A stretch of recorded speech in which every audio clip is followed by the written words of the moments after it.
Tá gravando. Bom, hoje vamos começar um tema um pouquinho complicado, na minha opinião. Então, presta atenção de vocês. É o tema do capítulo 5 do livro. Então, quem quiser ir acompanhando, fica à vontade. Eu nem lembro a parte do capítulo 5, mas é capítulo 5. E vamos falar sobre a Revolução Russa.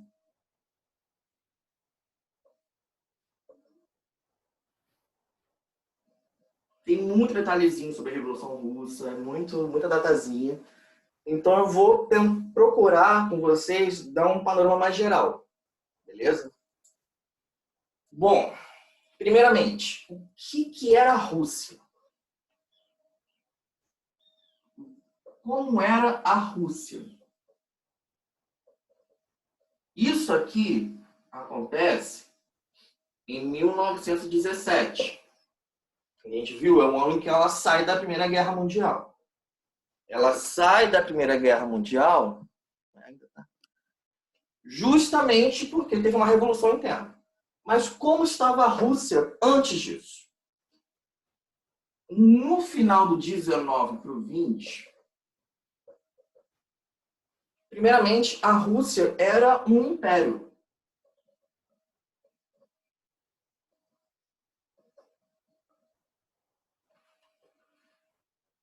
A Rússia era um grande império.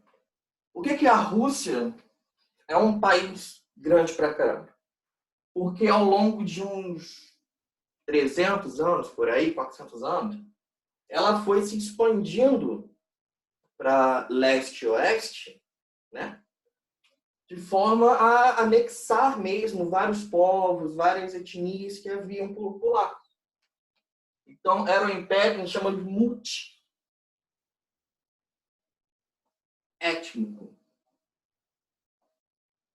Ou seja, dentro da Rússia, tinha muita gente que não era russo. Dentro da Rússia, tinha muita gente que não falava russo, mas que foi conquistado pelos russos e estava lá. Né? Então, aqui agora tem que viver. Mas como era a postura em relação a essa galera de outras etnias? Uma postura muito autoritária. Eles procuravam, a Rússia mesmo, a Rússia Império, procurava não respeitar cada uma dessas etnias diferentes. Não deixava que falasse a língua original, não deixasse que mantivesse a cultura original. Queria que todos fossem russianizados, digamos assim. Então já tinha uma pressão muito forte nesse pessoal não russo que morava dentro da Rússia. Segundo, esse império era extremamente autoritário. Quer dizer o quê? Que era uma ditadura mesmo. O governante, o rei russo, se chamava czar. Czar. Era um rei, né? E assim, ele se mandava como bem entendesse. Se não está feliz, você pode morrer, fica à vontade, porque a vontade dele era o que mandava. Ponto, acabou. Você não tinha participação política de ninguém, basicamente. Você não tinha muita abertura para quase nada, basicamente. O que o czar falasse, é isso, acabou. Tá? Então, era uma ditadura mesmo, um governo bem autoritário. Terceiro ponto, como posso botar isso aqui? Esse país enorme era basicamente agrário. Quer dizer o quê? A maior parte da população... Eita, um monte de gente entrando. A maior parte da população era camponês, pobre. Era pobre. Tá? Basicamente camponeses pobres. Era muita gente camponês pobre. A servidão tinha acabado algumas décadas, porém a gente está no início do século XX. Só que a grande maioria era pobre. Era literalmente do lutando hoje para ter almoço e jantar para hoje mesmo. Era basicamente nessa linha. Vou dar aqui camponeses pobres.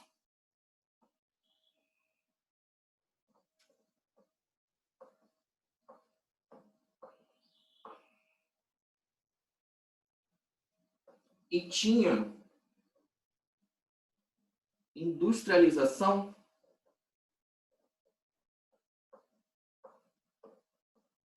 fraca, bem fraquinha.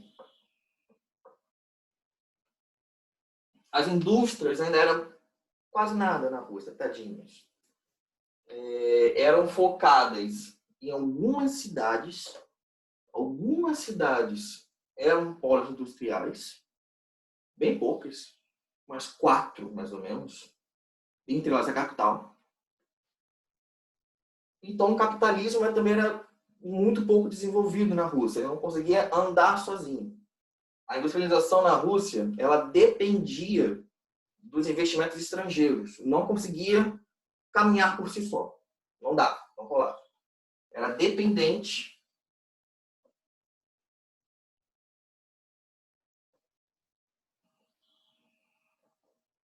de capital estrangeiro.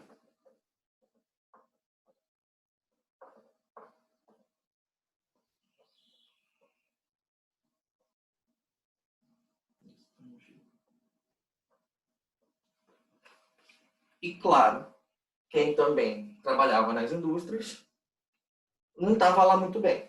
Não estava muito bem. Os poucos donos de indústrias que existiam, estavam bem. Mas os trabalhadores não estavam muito diferente do camponês pobre, não. Estava até meio para a par. Então a gente tem um império, olha que coisa fofa.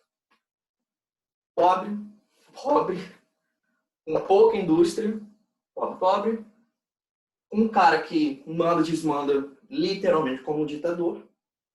E ainda com uma população não russa oprimida muito grande. Ainda mais nas pontas, na parte mais da Europa, na parte bem lá perto do Japão. Já estava para dar algum problema ali. Já estava para dar algum problema. E começou a dar problema, claro. Começou a dar problema, principalmente em 1905. O que rola em 1905?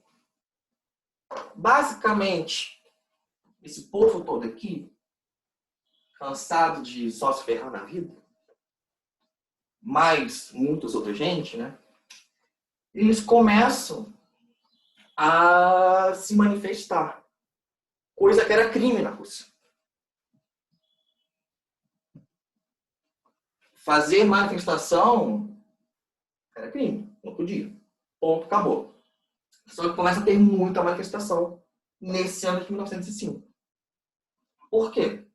Porque os camponeses queriam terra, os operários das fábricas queriam uma jornada de trabalho mais reduzida, queriam aumento de salário, etc, etc, etc. Enfim, a galera estava com fome mesmo, a galera queria poder viver melhor. Então começou a protestar por isso.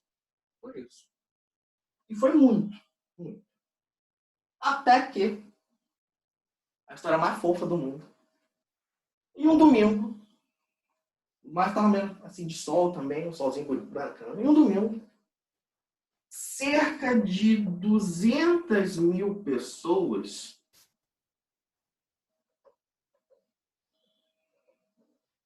desse ano aqui, um domingo, 200.000 pessoas, resolvem ir até a casa do czar, a casa do reizinho, para entregar uma petição. Eles recolheram assinaturas que eles queriam. Participação política, queriam isso, queriam aquilo outro.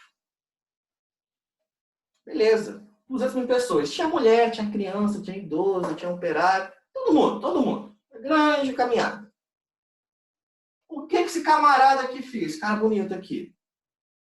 O czar, chamado nessa época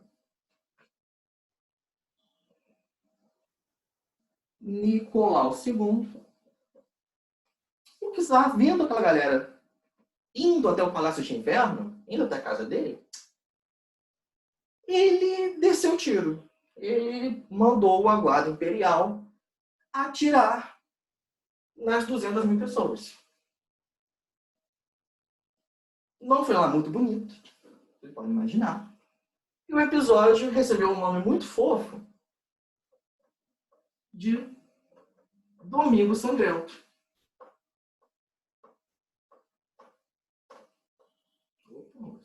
Domingo Sangrento. Sim, vocês viram essa palavra aqui, esse termo Domingo Sangrento, foi isso. Foi um domingo em que pessoas tentaram entregar praticamente um abaixo-assinado para o czar Nicolau II. Nicolau II olhou aquilo, falou que se der, eu vou matar vocês. Matou. Matou mesmo. Matou, assim, dona impiedade. Isso aqui ficou marcante nesse ano, de 1905. Porque se antes do Domingo Sangrento estava ocorrendo algumas manifestações aqui e ali, depois disso aqui, a Rússia quase pega fogo internamente. A Rússia quase pega fogo. É uma coisa de louco que acontece. Então as manifestações começam a ocorrer mais e mais e mais e mais e mais e mais e mais. A tal ponto que esse cara, que é o autoritário, manda como quer, manda se quiser, ele vê que tem que recuar, porque não está dando. Não está dando, é muita gente, não tem tempo. Nisso, surge... Vou ter que parar aqui.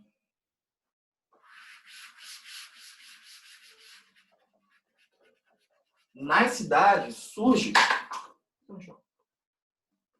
vamos chamar de uma pequena organização chamada Soviets. O que eram os Soviets? Uma pequena... Não é assembleia o nome, mas tipo uma assembleia... Como chama de assembleia? Que tinha operários e camponeses juntos.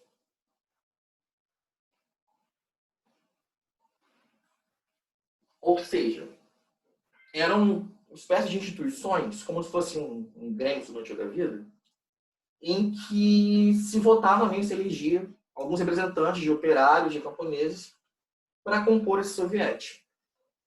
Por que eles se tornaram importantes nesse ano? Porque muitas das manifestações, muitas mesmo, são puxadas por eles. Eles vão existir em várias cidades, ainda mais as principais, e eles vão estar por trás de muitas manifestações, de muitas greves, muitas passeatas, etc, etc, etc. Como eu falei, o czar, Nicolau II, o Nico, ele acaba tendo que, beleza, vou bancar o bonzinho. Vou atender o que vocês estão querendo. O que o Nicolau faz?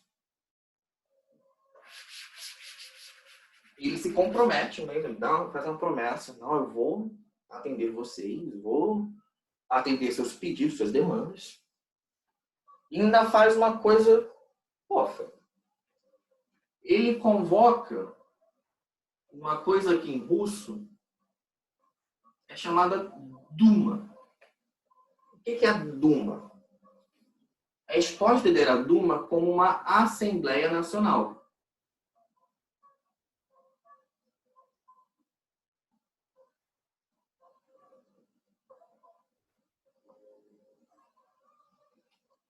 Que vai servir, basicamente, pelo menos no papel, para que as pessoas possam participar da política e das decisões do país, coisa que não rola. Não rola de jeito nenhum. Então, o Nicolau II, fala, não, beleza, pode participar agora. Quando ele se compromete a fazer isso, as pessoas começam a se acalmar, começam a ter esperança, tipo, porra, deu certo. Assim que a situação começa a acalmar, o czar Nicolau II, que tinha prometido atender as demandas, etc., ele volta atrás. Ele, não vou mais não vou mais, não vou. Ele mantém a Duma continua existindo. Meio aos trancos e barrancos, mas continua. Mas as outras promessas que ele tinha feito, falado que ia cumprir, não quero mais, não está mais afim.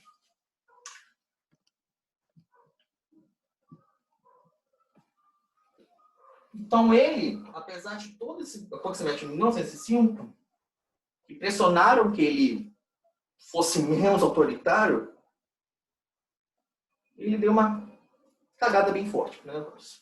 Inclusive, como eu falei, essas organizações aqui de sovietes estavam por trás de muitas das manifestações. Assim que abaixa a poeira, o czar começa a perseguir isso aqui. Esses sovietes que vão ser importantes aqui, após 1905, eles viram literalmente clandestinos. Quase como a galera da resistência que se encontrou no esgoto. É quase isso. Porque foram perseguidos publicamente, foram presos, muitos foram executados e por aí vai. Os problemas rolando. Beleza? Então, 1905 acaba sendo um pouco crucial para 17. Por quê?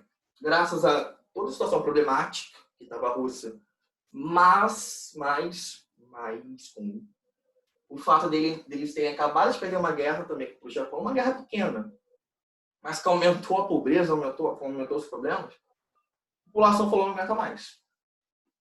Tentou fazer com que o czar relaxasse um pouquinho, né, liberasse algumas coisas, e não deu muito certo.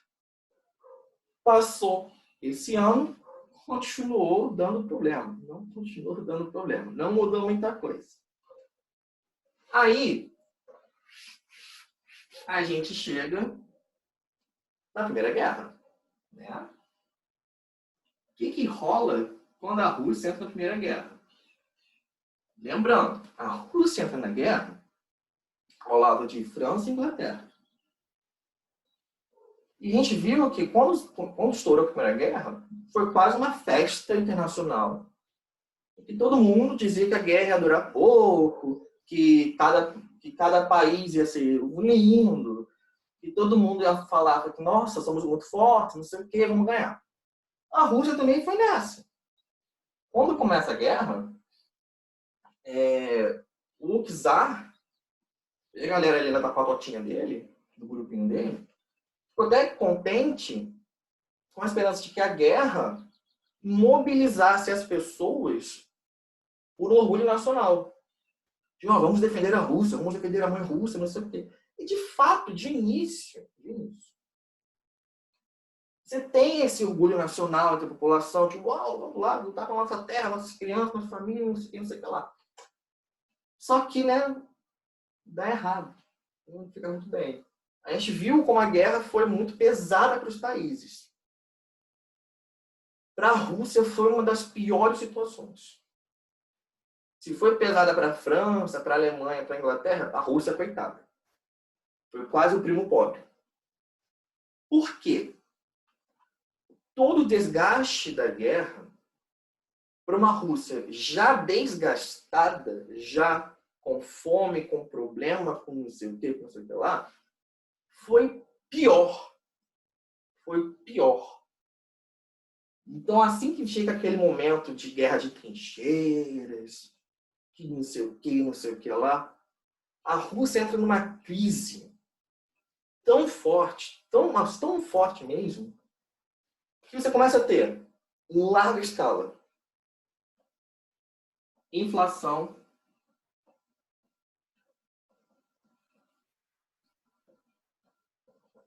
fome, em várias cidades, várias regiões, a fome começa a lastrar a população muito fortemente. Você não tem mais produção de alimentos direito. Muitas regiões ficam sem abastecimento nenhum. Abastecimento que eu digo de comida, de alimentos básicos para sobrevivência. Os transportes na Rússia. A Rússia é grande pra caramba, então tem que ter um sistema de transporte. Entra em colapso.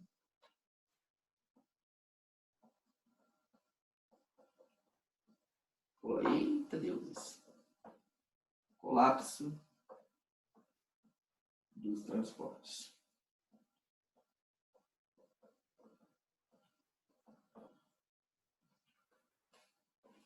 Os transportes entre colapso, tu imagina a Rússia, o tamanho que é. Para chegar de um canto a outro do país. E tu me vem com um sistema de transporte que quebra. Tu imagina o que deu nesse lugar, né? Pois é, não foi muito bonito. E detalhe, os soldados mortos, o número de baixas da Rússia, era surpreendente. Foi um dos países em que mais teve soldados mortos na Primeira Guerra. Sendo que muitos desses soldados eram camponeses. Aquela galera que eu falei, que tinha muito camponês pobre, muitos desses camponeses pobres viraram soldados na Primeira Guerra. Enfim, foi um desastre total, desastre total, desastre total. E foi cada vez mais piorando, piorando, piorando, piorando. Preço subindo, subindo, subindo. Fome aumentando, aumentando, aumentando. Cidades sendo sufocadas, sufocadas, sufocadas. Aí, sim, a gente chega nesse ano aqui. Esse ano acaba sendo muito marcante para tudo. 17 foi um ano que a população em geral, a Rússia quase toda, falou, olha, não dá mais. Não dá mais, não dá mais. As pressões para que a Rússia saísse da guerra, pressões internas, de galera da população, tanto pobre quanto intelectuais, elite, estava muito grande, porque não estava dando mais, não estava tendo condições. Aí a gente começa a parte da Rússia em si. Quando chega em 17,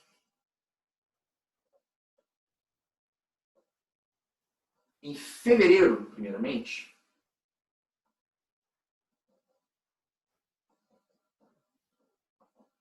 que a galera estava cansada da guerra, cansada de passar fome, cansada de não ter participação política, cansada disso, daquilo, daquilo outro, cansada de um monte de coisa. Em fevereiro, mais manifestações ocorrem e, nesse mês aqui, eles fazem que o czar seja deposto.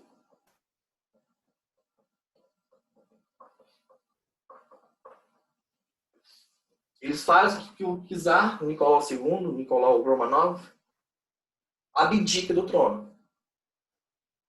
O czar, na verdade, ele liberou o trono para o irmão dele. Isso é até engraçadinho. Ele, beleza, ele depõe, ele sai, mas ele queria que o irmão dele assumisse. O irmão dele falou, não vou não. Não vou não. O irmão dele viu a porcaria que estava rolando, viu a situação. Não vou não. Mas não vou mesmo. Então o que acontece quando o czar renuncia? O irmão dele falou, não vou pegar esse negócio aí não. Tem que se vira. Assume um poder duplo na Rússia. Por quê? Com a saída do czar, nós temos de um lado um governo, um novo governo, provisório. Bacana. O que rola nesse governo provisório? Basicamente, é um governo que ia durar pouco tempo. Esse governo provisório foi colocado de forma temporária, provisória, e o intuito era governar enquanto a Rússia estava se estabilizando, de alguma forma, e também, principalmente, enquanto estava no debate para fazer Constituição, para ver como ia ficar a Rússia. Claro, no governo provisório, entraram os poucos que existiam, mas entraram pessoas que eram aliadas ao czar anterior, entraram pessoas mais ricas e tudo mais. Então, é um governo provisório que não mudou muito em relação ao czar anterior. E tá acabando o tempo já de novo. Adoro esse negócio. Tá bom. Junto desse governo provisório, os soviéticos, né? Os soviéticos voltam e acaba rolando uma executiva do soviético.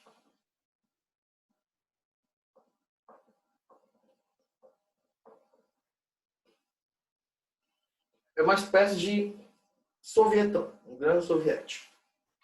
Os soviéticos pequenos definiram alguns representantes entre eles e iam juntos fazer pressão.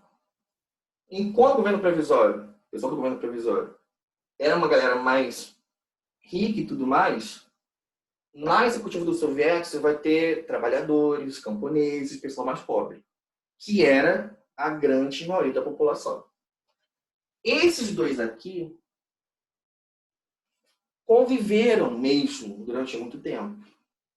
Principalmente naquela Assembleia Geral da Duma que eu falei.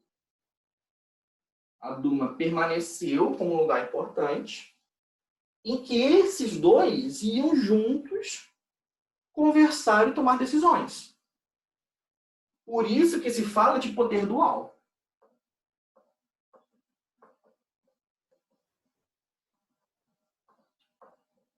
O que foi poder dual?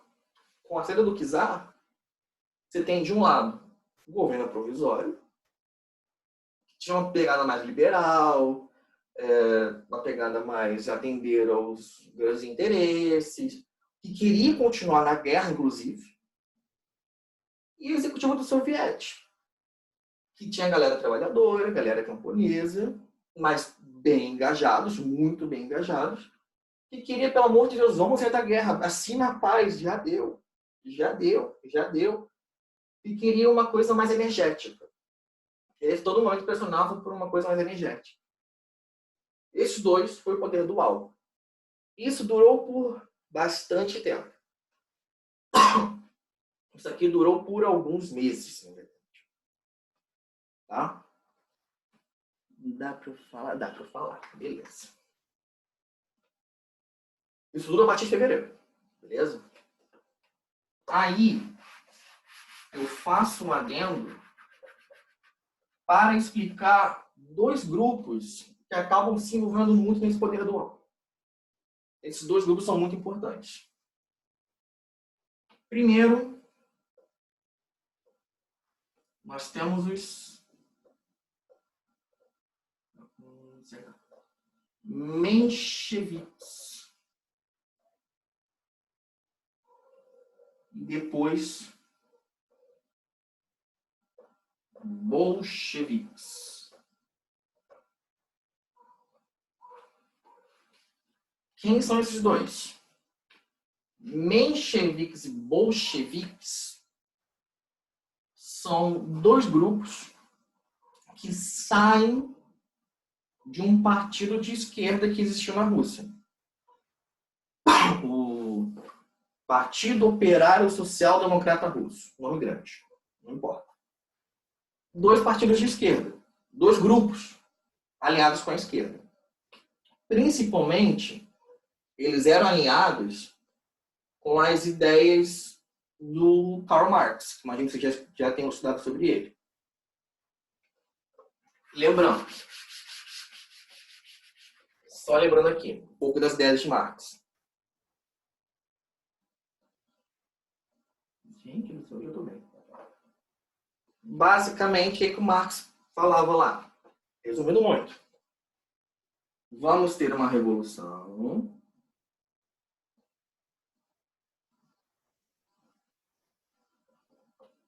Nessa revolução, quem vai assumir o poder? Os trabalhadores, os operários vão assumir o poder. Beleza? Então vai ter uma revolução dos operários, bonito.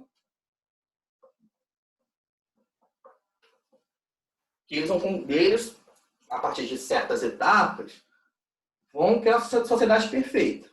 Bacana, bonito, lindo. Só que nessas etapas, que vamos para a diferença aqui, tinha algumas coisas importantes.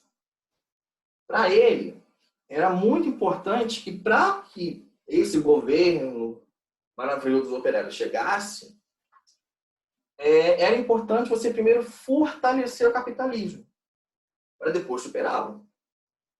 Então, vamos chegar ao governo dos operários? Vamos. Para isso, precisamos de um capitalismo forte. Coisa que na Rússia não tinha. Não tenho essa ideia. Então, esses dois grupos aqui eram alinhados com essas ideias. Mas qual era a diferença? Em russo, isso aqui é minoria. Menche. E bolche significa maioria.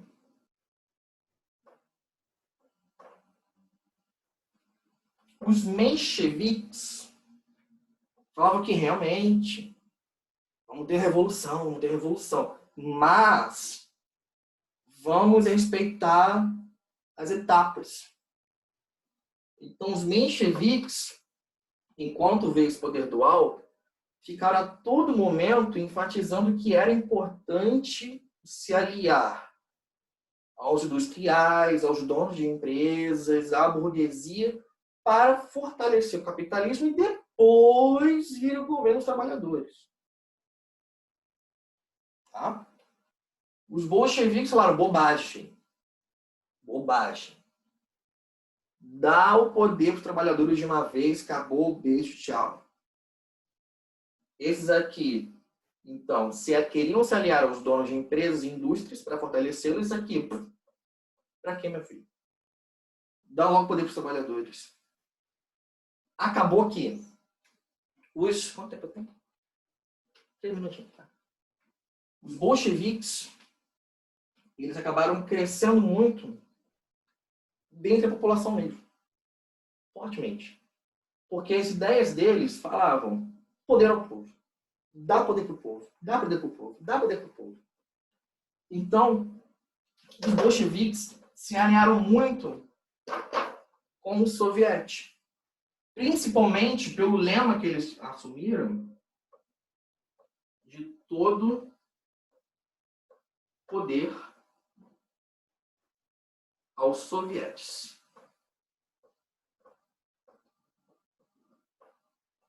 Simples essa ideia. Dá poder para o povo, dá poder para o povo, que o povo faça a revolução, que o povo se governe, que o povo não sei o quê, que o povo não sei o que, blá, blá, blá, blá, blá, blá. Os mencheviques lá, não sei o quê, não sei o que lá, ainda não, ainda não, ainda não, ainda não.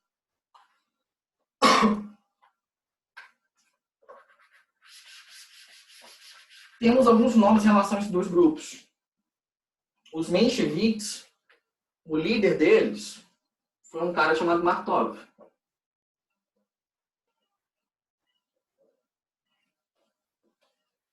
Só para mencionar, Martov. Já dos bolcheviques, o líder se tornou mais famosinho. Vladimir Lenin. Que talvez seja tenha ouvido falar, que acaba sendo um dos principais caras. Quem mandou alguma coisa no chat aqui, meu Deus? Ixi. Gente, tem 1 minuto de call só. Eu vou fechar agora, antes que feche automaticamente, e já chamo vocês de volta. Beleza? Então deixa eu parar aqui.